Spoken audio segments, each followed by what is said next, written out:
What is going on, everybody? It's Jamie and welcome to the channel Thrift on Fire.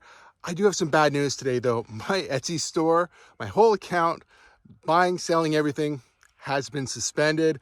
I'm going to tell you about that in the middle of the video. This video mostly is going to be order pulling. Then we'll talk a little bit about Etsy. And at the very end, I want to share something with you that happened to me that was actually really good. So stick around for that too, but let's get into it. All right, we have an eBay order. This is a good one. Just listed this one and it sold right away. I assume it's going to be over here. Oh, for some reason, maybe I just put it with the other jerseys. But shouldn't be too hard to find. Yeah, I did throw it over here, but it was from the wholesale buy. This one I listed, I think, at like 180. And right away got a best offer for like I'll throw it on the screen. I think it was like 145 or just about 150 bucks anyway, I thought. So I decided to take it. You know, sometimes you get those offers right away and they, you know, if you don't take them, then you sit on them too long. I think this would have sold anyway, but I thought that's a pretty reasonable offer. It's a nice jersey for sure. Pretty happy with the sale. I think I paid, I don't know, because in the wholesale buy I paid about $10 a jersey, but I think I kind of remember paying like maybe 20 bucks for this one. So it's still a pretty good flip. Same day listed.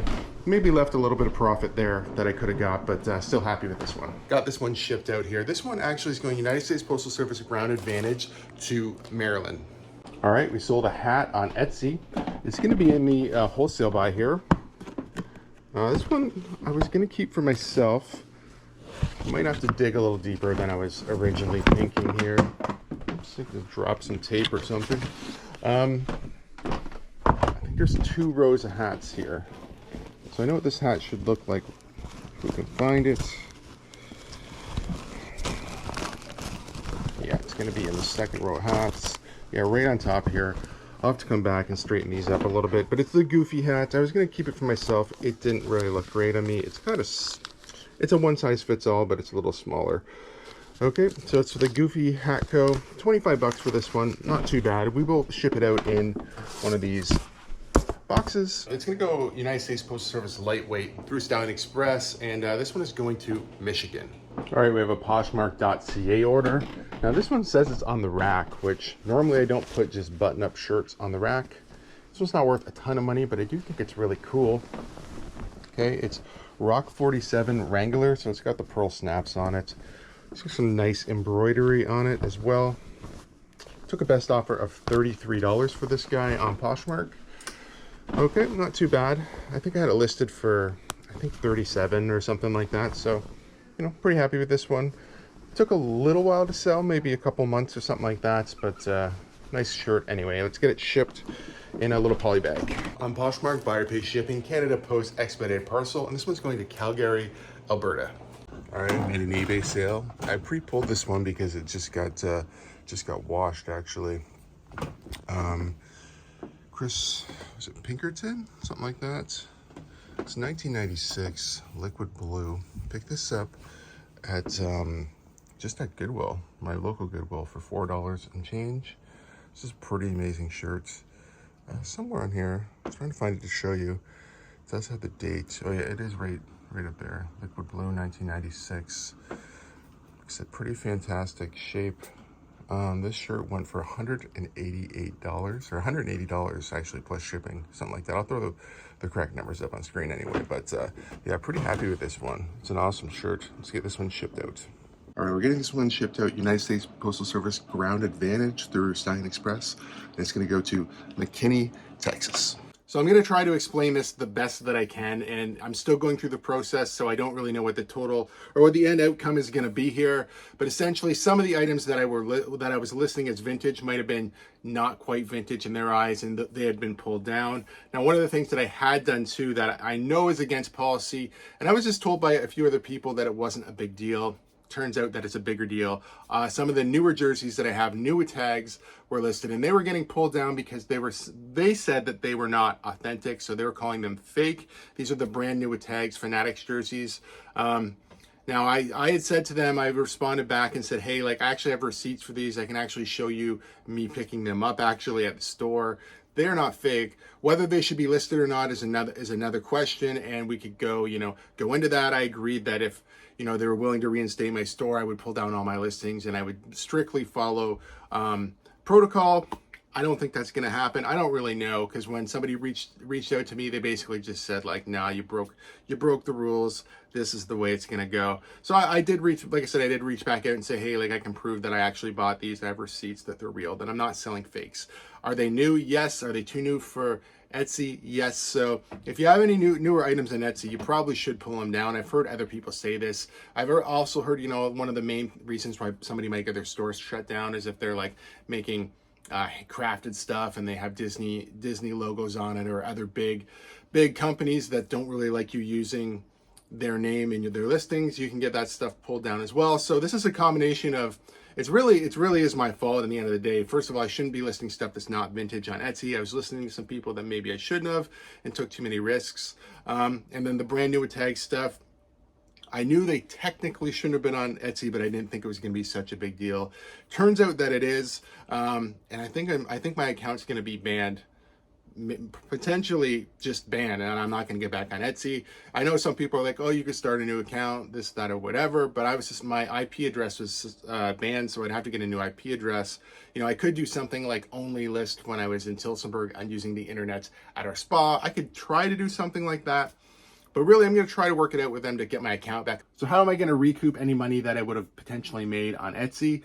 Well, that's tough. I mean, one thing I've been thinking about doing, and I'm probably going to do here in the next little bit, is antique booths. So I've been calling around trying to find which one works out the best for me. The one that I want to be in is in Tillsonburg, Ontario. I've been on a waiting list for 2 years. That ain't going to happen. There's another local one in Delhi. I could go to Waterford. You know, I could go to Woodstock, Ontario. Those are all good places. There's smaller ones in little communities around me, but those are pretty much the ones that I would consider probably. So it's probably honestly going to be either Woodstock or Waterford, or maybe Delhi. Really don't know, but you know, antique booth might be a way to subsidize what I was making on Etsy. The other thing is I'm probably going to try to put some more effort into Whatnot this year. And obviously I'm still going to try to get my Etsy shop back, but Whatnot might be another way for me to make a little bit more extra money. That maybe, you know, if I look through the whole year, if I went back last year, I know Etsy did some pretty good sales for me, and I have no complaints. And like I said, I don't really blame them for shutting my store down. I should have followed policy, so it's definitely on me. But yeah, without them, I'm still going to be fine, to be honest. I can make enough money on the other platforms to be fine, but I could also try my hand at the antique booth, or spend more time on another platform like Whatnot. All right, so it's actually the next day here, but we're going to pull some orders.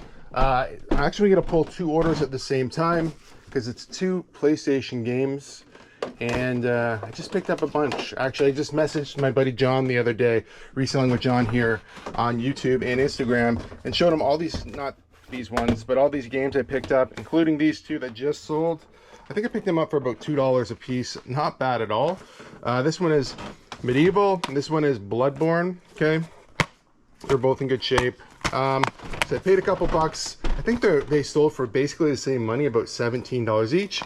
We're going to pack them up just in a couple of these mailers. They are going to different people. But let's get these ones shipped out. Pretty happy with the quick sale on the PS4 games as well. All right, got them both in the same type of package, but Bloodborne's going United States Postal Service, lightweight, through Stallion Express to Brooklyn, New York. And then the other game was going to go to Milton, Ontario, just with stamps. Now, I wouldn't ship all video games with stamps, but anything under $20, I'm okay with doing it, because you are taking a risk because there's no tracking whatsoever. If you're worried about that, you can do expedited light through eBay. It is a pretty cheap way to ship it as well, but for me, under 20 bucks, I'm okay with stamps. All right, we have another eBay sale, and this one's in the men's jeans.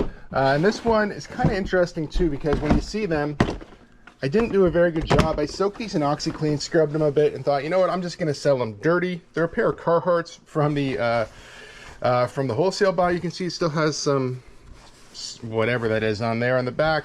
Back's a little more clean. They're not horrible, but I definitely did point out the fact that they are dirty. I did have somebody message me, I think on Poshmark, and say, hey, is that just paint that'll wash out, or are they just that dirty? And I'm like, no, that's like in the material for sure. But these Carhartts did sell for 30 bucks with all the stains and all the imperfections on eBay for about $30. So let's get these ones shipped out. All right, I got these ones all packaged up. They're gonna go parcel select to Nashville, Tennessee. And even though I said these were dirty multiple times there, I actually did soak them in OxyClean, wash them in the washing machine. So they are physically clean, but visually dirty, but still pretty nice eBay sale on the Carhartts. Okay, we sold a pair of shoes on eBay. Now these ones make me a little nervous because I had somebody sending me lowball offers over and over and over. And then I finally got a full price offer from somebody else, but it's not a brand new account, but it's definitely a low feedback account, but who knows? Not really sure. I'm still going to ship them out. These were on a 10% off sale that I have going on this month. I think I got $28 plus shipping. You know, there's a little snag there and a little snag there. There's not like a hole or anything, but those were pointed out. So they're not in the best condition ever. But like I said, $28 plus shipping. Let's find the right box down here. A little shoe box. Let's get these guys shipped out. All right, got this one shipped out in a box, and it's going Canada Post, expedited parcel to North Vancouver, British Columbia. All right, we have another eBay sale. This time it's going to be in the Waterloo cabinet. Right here, brand new in box, vintage Vidal Sassoon curling iron. Okay, I didn't pay much for this. I just don't remember if I got it at like Salvation Army, Goodwill, or the Goodwill bins, but I wouldn't have paid a lot for this regardless. Took a chance on it. It took a long time to sell, but somebody finally did buy it for $40. So let's get this guy shipped out. All right, got this one shipped out in a box. It's going to go United States parcel select to Hansville, Washington. All right, we have a Depop sale, and I had a lot of interest in this. It's a kid's jersey. Picked it up at the Goodwill bins. So super lightweight, Toronto Maple Leafs. It's just officially licensed by the NHL, not like a brand or anything like that. It's not Nike or, you know, anything. But it is Matthews 34. A couple little stains on the back. I don't know. It's like a little flaw there. Maybe it was the front. Yeah, a little stain there on the front. Still $28 USD. Pretty happy with that. Let's try to get this to go back in the rack. Yeah, let's get this guy shipped out. Nice Depop sale. Maple Leafs jersey. Got this one all packaged up. It's going to go United States Postal Service lightweight through Stallion Express to Fort Myers, Florida. All right, we got a couple Poshmark.com ones as well. A couple sales. Women's jeans. I think this is the one right here. I've got a couple of jeans that are the same, or sorry, bins that are the same. How far down we're gonna have to go? We'll just we'll start digging. These are a pair of silvers. I don't think it's those ones. Could be these. Size 28. Yeah, I feel like it's these ones. Okay, I think I got $17 USD. We will just double check that these are the right ones, obviously, but we'll get these ones shipped out. So I was able to confirm right here, these ones were the right jeans, and they're gonna go United States priority mail, buyer pay shipping on Poshmark as always, and these ones are gonna go to South Carolina. All right, we made another Poshmark.com sale, and this is another $17 sale. Must have been a $17 day apparently. $17 USD. It should be in the LPS. So at the bottom here, oops. Hopefully they're not too far down. They should be easy to find. They're a pair of Torrid shorts. I feel like it could be these ones right here. I think they're like 4. Yeah, Torrid shorts, size 4. Yeah, these ones. 26. I think it's size. Is it 26 actually? Size 26, which potentially is a. Let's just double check here. A little confused about the size. I don't think I have two pairs of jeans like this, but it's always good to double check. All right, we got this one figured out. So actually, size 28 in Torrid is 4X. So that's why it says 4X in the listing, and that's why I was looking for 4X, but these are the right jeans, so let's get them out. All right, got these ones packaged up. They are going United States priority mail, buyer pay shipping on Poshmark, and these ones are going to North Carolina. So I want to end this one on a good note. Check out this t-shirt. Yeah, 1993. How awesome is this? So when I was at the bins and we gave up the Patrick Waugh jersey, and I had said, you know, the guy was gonna throw me something cool. The other day when I was there, he picked this out of the bins, tossed it to me. It is so cool. 1993 World Series, Bugs and the gang, Taz doing his thing down there. This shirt is pretty wild. Pretty wild, to be honest. Yeah, so happy with that. So, you know, Karma did pay me back there, and, you know, obviously my buddy there at the bins did as well, and I couldn't appreciate him more. Nice to have a good relationship with somebody at the Goodwill bins. You know, I'm starting to know people more, that I'm going more frequently, I'm spending more time there. I'm not going there to be social. I know a lot of those guys do, they go there every day and that's their in and out. For me, I kind of go there with an hour and a half. Sometimes I stay longer, sometimes I'm duck out an hour. I'm there for business. You know, I'll talk to people, but for the most part, I really am there just to pick up inventory, cheap, to make my drive up to London worth it, right? So once again, this shirt is awesome. Couldn't be happier with this. And like I said, full circle, karma comes back and gives me a little pat on the back. I love it. If you guys like videos like this, please give it a thumbs up. If you're not subscribed to the channel, please consider subscribing for more content, and we'll see you soon.